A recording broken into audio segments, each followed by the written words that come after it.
Bonjour et bienvenue dans notre programme Glorieuse Destinée. Je bénis Dieu pour ce rendez-vous autour de la Bible, la parole de Dieu. J'aimerais aujourd'hui aborder en 2 émissions un sujet que j'ai intitulé « Les 7 paroles de la croix ». En effet, les évangiles nous rapportent 7 paroles que Jésus a prononcées sur la croix et ces paroles sont des paroles de vie.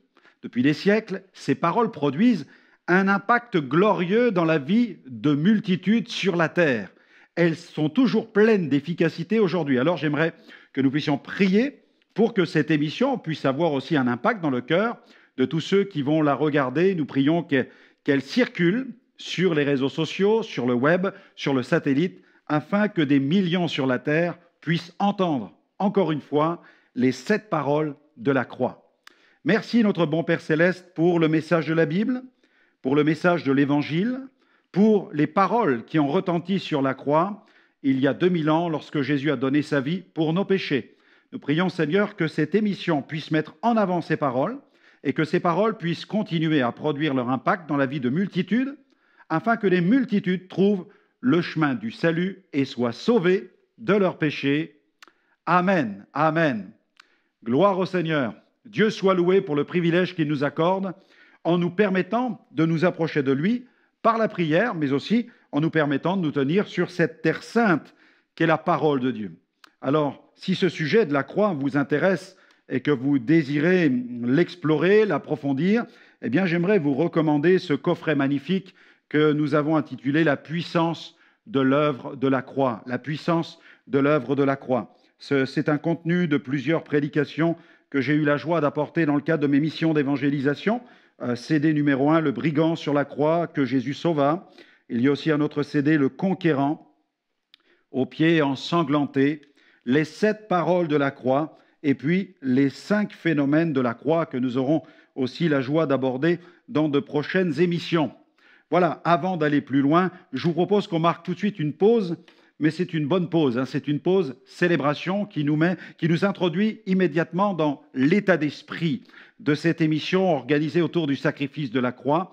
Et c'est Dan Luyten qui nous conduit dans ce moment-là avec ce chant intitulé « Seule ta grâce ». Seule ta grâce. En effet, c'est à la croix que Jésus a accompli ce sacrifice, qu'il a versé son sang, afin que la grâce vienne dans nos vies, que nous soyons pardonnés, libérés de nos péchés et transformés. On écoute Dan Luyten et on se retrouve très vite.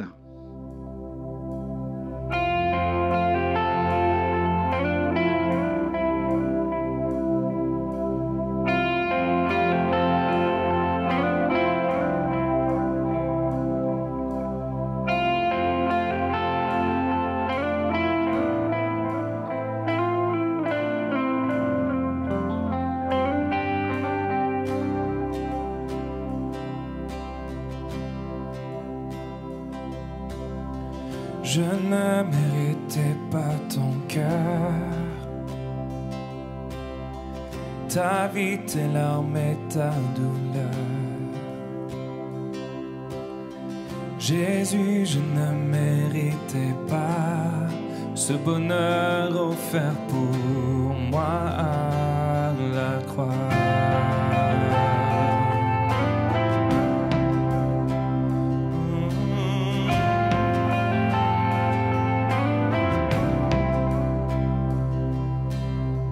Je ne méritais pas tes mains, tes pieds et ton côté percé.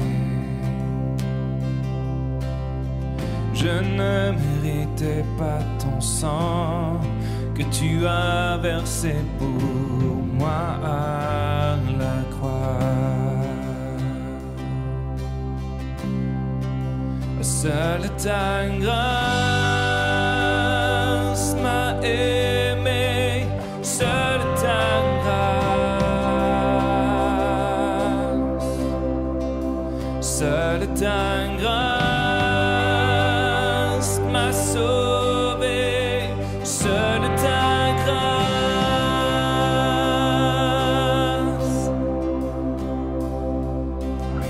Je ne méritais pas ton cœur, ta vie, tes larmes et ta douleur.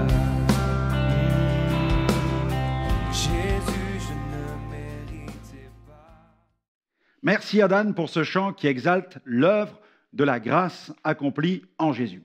Alors, la croix, les 6 heures que dura l'agonie de Jésus sur la croix furent sans conteste les plus importantes de toute l'histoire de l'humanité. Pour quelle raison, me direz-vous? Eh bien, pour la raison suivante, de la réussite de ce sacrifice dépendait la destinée de millions d'âmes. Pour que ce sacrifice soit agréé du Père, il fallait que Jésus boive la coupe de malédiction jusqu'à la lie. Mais Jésus donna sa vie entièrement. Il n'abandonna pas. Pourtant, il avait reçu du Père le pouvoir de donner sa vie, ainsi que celui de la reprendre.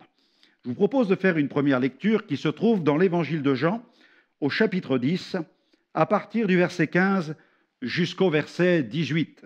Jean 10, versets 15 à 18. Le Seigneur déclare ceci: « Comme le Père me connaît, et comme je connais le Père, et je donne ma vie pour mes brebis. J'ai encore d'autres brebis qui ne sont pas de cette bergerie. Celles-là, il faut que je les amène. Elles entendront ma voix, et il y aura un seul troupeau, un seul berger. Le Père m'aime, parce que je donne ma vie, afin de la reprendre. Personne ne me l'ôte, mais je la donne de moi-même. J'ai le pouvoir de la donner, et j'ai le pouvoir de la reprendre. Tel est l'ordre que j'ai reçu de mon Père.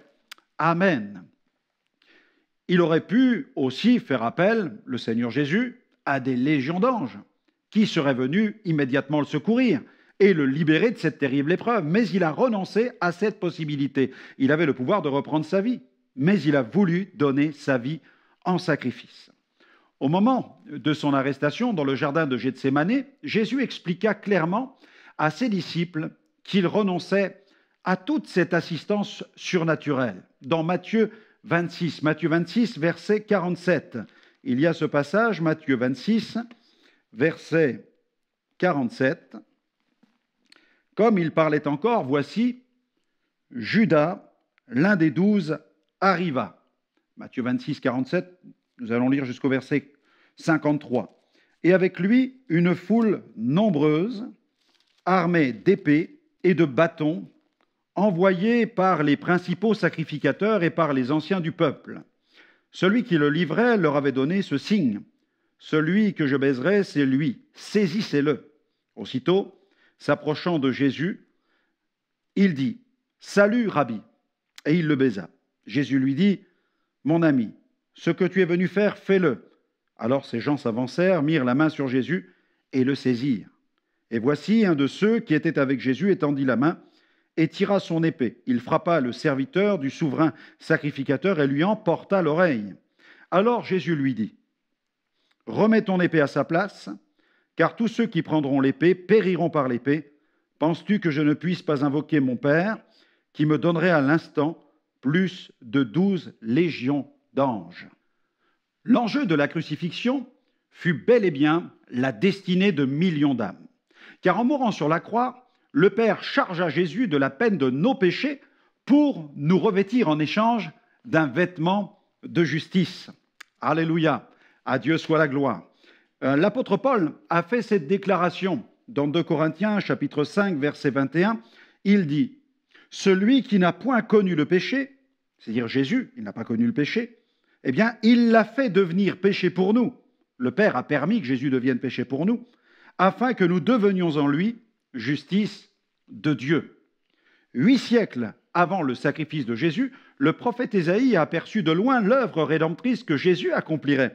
Ce passage se trouve dans Ésaïe 53, versets 4 à 5. Cependant, ce sont nos souffrances qu'il a portées, c'est de nos douleurs qu'il s'est chargé, et nous l'avons considéré comme puni, frappé de Dieu et humilié. Mais il était blessé pour nos péchés, brisé pour nos iniquités. Le châtiment qui nous donne la paix est tombé sur lui, et c'est par ses meurtrissures que nous sommes guéris. Nous étions tous errants comme des brebis, chacun suivait sa propre voie, et l'Éternel a fait retomber sur lui l'iniquité de nous tous. Amen. La mort de Jésus ne fut pas la mort d'un simple homme. Sa mort, la Bible enseigne, fut une mort expiatoire. Elle eut un impact dans le monde visible et invisible. Il eut aussi, ce sacrifice, une portée universelle, parce que Jésus est mort pour tous. L'auteur de l'Épître aux Hébreux souligne cet aspect de la mort de Jésus dans Hébreux chapitre 2, verset 9. Mais celui qui a été abaissé pour un peu de temps au-dessous des anges, Jésus, nous le voyons couronné de gloire et d'honneur à cause de la mort qu'il a soufferte, afin que par la grâce de Dieu, il souffrit la mort pour tous. Ainsi, bien que Jésus souffrit la mort d'un vulgaire malfaiteur, personne ne lui ôta la vie. C'est lui qui la donna. Et il donna en sacrifice sa vie pour nos péchés. Ésaïe 53, verset 10, nous rappelle ceci. Il a plu à l'Éternel de le briser par la souffrance. Après avoir livré sa vie en sacrifice pour le péché, il verra une postérité et prolongera ses jours. Amen. Et l'œuvre de l'Éternel prospérera entre ses mains. Dieu soit béni. Sa mort ne fut donc pas un accident. Elle entra pleinement dans le dessein de Dieu. La croix n'est certainement pas un échec. Elle ne marqua pas la fin du christianisme. Elle est la puissance de Dieu. En venant sur la terre, Jésus savait qu'il venait pour donner sa vie en rançon pour tous. D'ailleurs, il ne le cacha pas à ses disciples. Dans Matthieu 16, verset 21, il est écrit « Dès lors, Jésus commença à faire connaître à ses disciples qu'il fallait qu'il allât à Jérusalem, qu'il souffrit beaucoup de la part des anciens, des principaux sacrificateurs et des scribes, qu'il fut mis à mort et qu'il ressuscita le troisième jour. » Jésus vint ici-bas pour donner sa vie en sacrifice, c'est clair.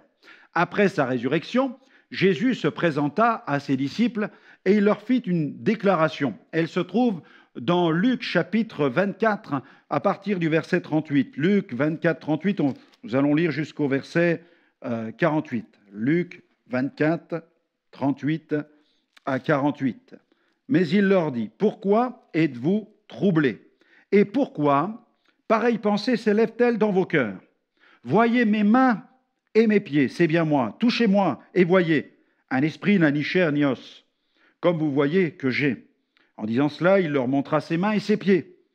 Comme dans leur joie, ils ne croyaient point encore, et qu'ils étaient dans l'étonnement, il leur dit, « Avez-vous ici quelque chose à manger ?»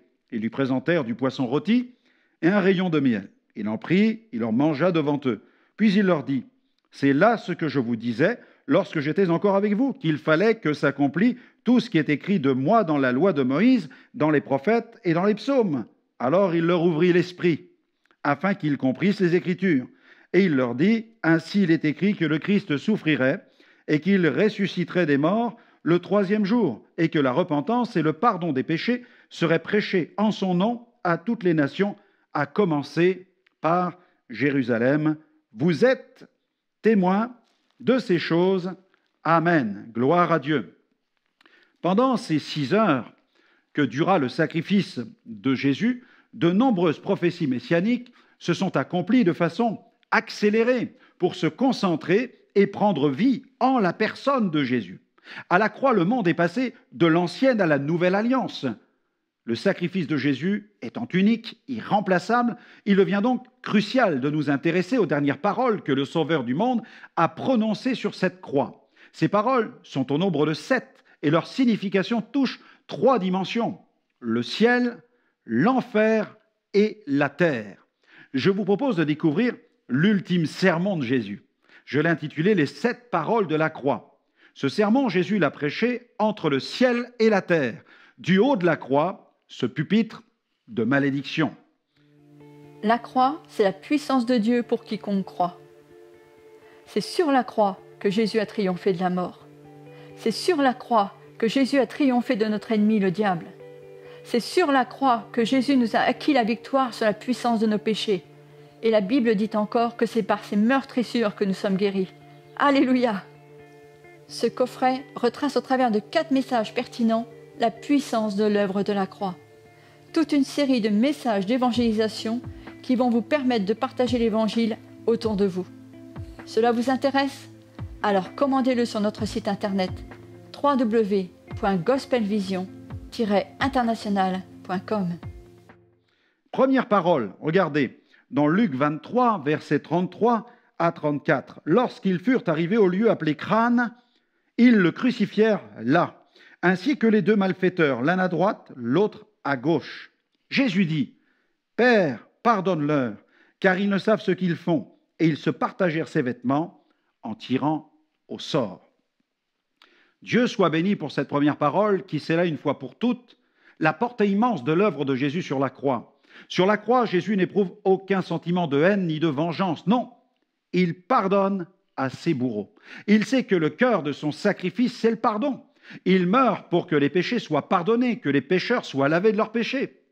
Dans plusieurs de ses lettres, l'apôtre Paul a mis l'accent sur le but de la mort de Jésus sur la croix.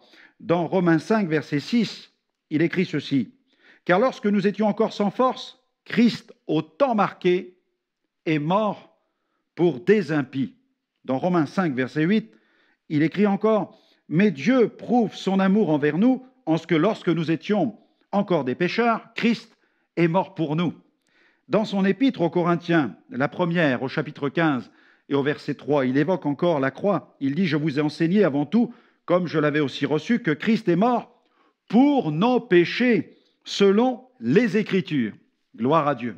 Mais pouvons-nous aussi réaliser ce déchirement qu'éprouvèrent Jésus et le Père? Le Père dut se détourner de son Fils, qui devenait péché pour l'humanité. Jésus, celui qui est sans péché, fut pour la première fois coupé de son Père.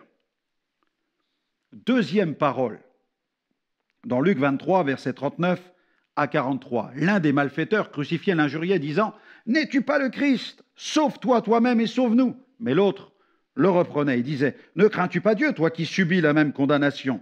Pour nous, c'est justice, car nous recevons ce qu'ont mérité nos crimes. Mais celui-ci n'a rien fait de mal. » Et il dit à Jésus « Souviens-toi de moi quand tu viendras dans ton règne. » Et Jésus lui répondit « Je te le dis en vérité, aujourd'hui tu seras avec moi dans le paradis. » La puissance du sacrifice de Jésus peut produire un impact dans la vie d'un pécheur dans la mesure où celui-ci reconnaît son état de péché et accepte de se repentir.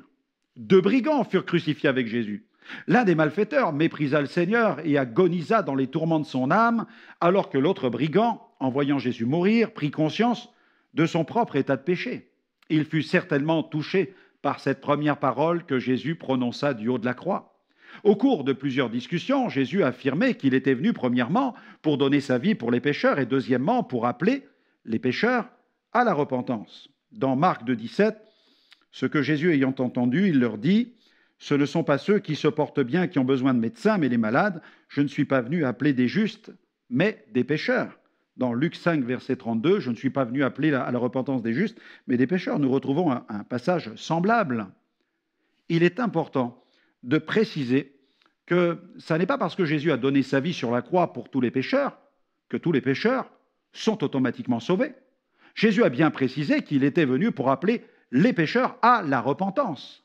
Ainsi, dans la Bible, nous trouvons ce passage dans le livre des Proverbes, chapitre 28, verset 13, « Celui qui cache ses transgressions ne prospère point, mais celui qui les avoue et les délaisse obtient miséricorde. » Un autre passage, cette fois-ci, dont l'auteur est l'apôtre Jean, dans sa première épître, au chapitre 1er, à partir du verset 9 à 10, il est écrit « Si nous confessons nos péchés, il est fidèle et juste pour nous les pardonner et pour nous purifier de toute iniquité.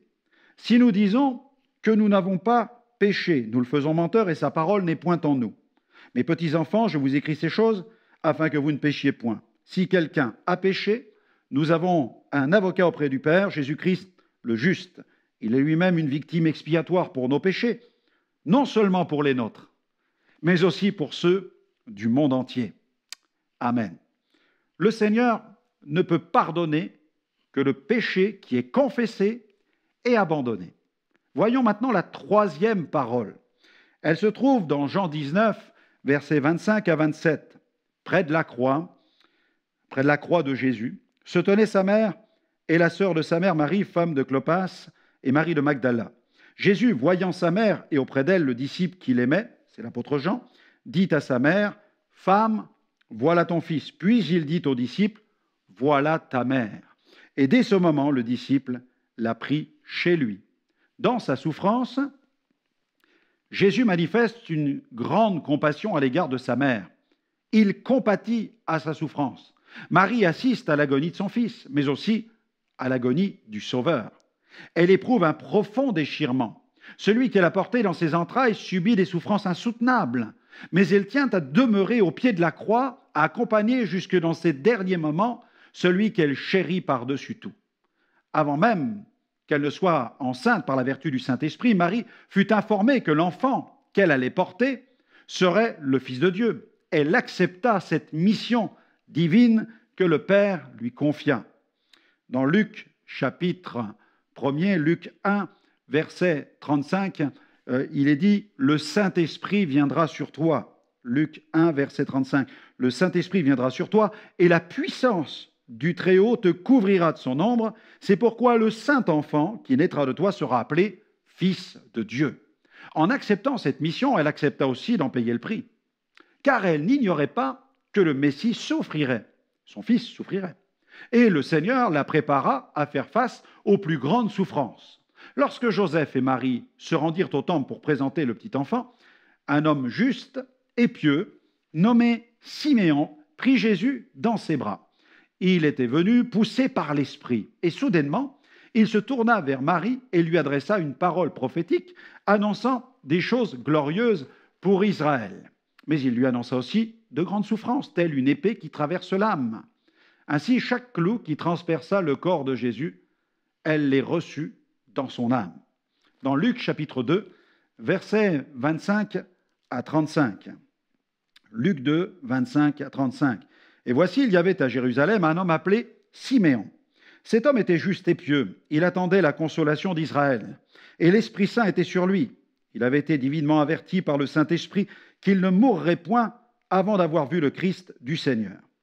Il vint au temple, poussé par l'Esprit. Et comme les parents apportaient le petit enfant Jésus pour accomplir à son égard ce qu'ordonnait la loi, il le reçut dans ses bras, bénit Dieu et dit « Maintenant, Seigneur, tu laisses ton serviteur s'en aller en paix selon ta parole. Car mes yeux ont vu ton salut, salut que tu as préparé devant tous les peuples, lumière pour éclairer les nations et gloire d'Israël, ton peuple. » Son père et sa mère étaient dans l'admiration des choses qu'on disait de lui. Siméon les bénit et dit à Marie, sa mère, « Voici, cet enfant est destiné à amener la chute et le relèvement de plusieurs en Israël et à devenir un signe qui provoquera la contradiction. Et toi-même, une épée te transpercera l'âme afin que les pensées de beaucoup de cœurs soient dévoilées. Amen. » Dans un songe, un ange apparut à Joseph, tout d'abord pour le rassurer au sujet de la grossesse de Marie, mais aussi pour lui annoncer que l'enfant qu'elle portait était le Messie tant attendu. Dans Matthieu, chapitre 1er, versets 20 à 21, « Voici un ange du Seigneur lui apparut en songe. Et il dit, Joseph, fils de David, ne crains pas de prendre avec toi Marie ta femme, car l'enfant qu'elle a conçu vient du Saint-Esprit. Elle enfantera un fils, tu lui donneras le nom de Jésus. C'est lui qui sauvera son peuple de ses péchés. » Ainsi, au pied de la croix, Marie assiste à la mort de son Sauveur, car c'est ainsi qu'elle considéra Jésus dès le début. Dans un cantique, le cantique de Marie, elle affirme qu'une grâce lui était faite et elle reconnaît que l'enfant qu'elle porte est Dieu, son Sauveur. Elle le dit dans Luc chapitre 1er, verset 4, il est écrit « Mon âme exalte le Seigneur, et mon esprit se réjouit en Dieu, mon Sauveur, parce qu'il a jeté les yeux sur la bassesse de sa servante, car voici désormais toutes les générations me diront bienheureuse. » Alléluia. Et du haut de la croix, le Sauveur n'oublie pas celle qui fut sa mère, mais qui est aussi une servante de Dieu. Il ne l'abandonne pas, il la confie à Jean, le disciple bien-aimé. N'avons-nous pas dans cette parole le texte fondateur de l'Église, la base même de la communion fraternelle qui se construit sur la base du sacrifice de Jésus? Jésus donne un fils à cette mère et il donne une mère à ce disciple qui se sent orphelin face au Seigneur qui agonise. Il semble qu'à cette époque, Marie était veuve car il n'est pas fait mention de Joseph dans ce passage. Cette scène illustre merveilleusement bien cette prophétie d'Ésaïe qui annonçait ceci. Dans Ésaïe 53, verset 4, « Cependant, ce sont nos souffrances qu'il a portées, c'est de nos douleurs qu'il s'est chargé, et nous l'avons considéré comme puni, frappé de Dieu et humilié. » Jean et Marie furent l'un pour l'autre un baume de consolation. Il y a un puissant baume de consolation à saisir dans la communion fraternelle. C'est dans l'Église de Jésus-Christ que nous trouvons des frères, des sœurs, des pères et des mères. Dieu soit béni pour la famille de Dieu. Cette scène de l'Évangile illustre merveilleusement cette réalité des liens spirituels qui unissent les membres de la famille de Dieu. Dans Luc 8, versets 19 à 21, il est écrit « La mère et les frères de Jésus vinrent le trouver, mais ils ne purent l'aborder à cause de la foule. On lui dit « Ta mère et tes frères sont dehors et ils désirent te voir. » Mais il répondit « Ma mère et mes frères, ce sont ceux qui écoutent la parole de Dieu et qui la mettent en pratique. » Gloire à Dieu. Lorsqu'il était enfant, Bill, j'aimerais vous parler de cet enfant, Bill a été abandonné par sa mère dans la rue. Elle lui a demandé de l'attendre et elle n'est jamais revenue. Pendant 3 jours, sans boire ni manger, Bill est resté là tout seul. Et puis un homme, un chrétien, membre d'une église du quartier, a fini par le remarquer. Il est venu en aide à ce jeune homme, ce jeune garçon. Il a décidé de le prendre sous son aile et il a abordé cette situation comme une mission que Dieu lui confiait. Il a recueilli Bill et il a pris soin de lui en lui donnant un toit, une famille, une éducation. Et un jour, il lui a offert de participer à un camp chrétien organisé pour des enfants. Bill y est allé et c'est dans ce cadre qu'il a rencontré Jésus personnellement. Plus tard, on lui a proposé de s'inscrire à l'école biblique et comme il n'avait pas de raison de dire non, il a accepté. Le fardeau pour les âmes perdues a grandi en lui et plus particulièrement le travail à faire parmi les enfants. Très vite, Bill s'est consacré à cette œuvre qui lui a pris tout son temps. Aujourd'hui, il est à la tête de la plus grande école du dimanche des USA et sans doute du monde. 22 000 enfants. Chaque samedi, il les réunit dans un entrepôt loué pour l'occasion et il leur apporte la bonne nouvelle. Jésus a dit, dans Jean 13, verset 35, « À ceci, tous connaîtront que vous êtes mes disciples si vous avez de l'amour les uns pour les autres. » Ce chrétien a manifesté de l'amour pour ce gamin qui était abandonné sur le trottoir, Bill Wilson, qui est devenu un des plus grands évangélistes pour atteindre des centaines de milliers d'enfants. Eh bien voilà, notre émission se termine. N'hésitez pas à nous retrouver sur notre site web www.gospelvision-international.com. Vous allez pouvoir y retrouver tout un stock d'émissions. Vous avez toutes nos émissions que nous organisons ici sur notre base. Et puis, vous avez aussi des thématiques. Allez visiter notre site, vous allez voir, c'est un site de ressources en vidéo. Voilà, elles vous feront du bien, j'en suis sûr. Que le Seigneur continue à répandre sa grâce sur votre vie, qu'il vous fasse pleinement entrer dans votre glorieuse destinée. Que Dieu vous bénisse et à très bientôt.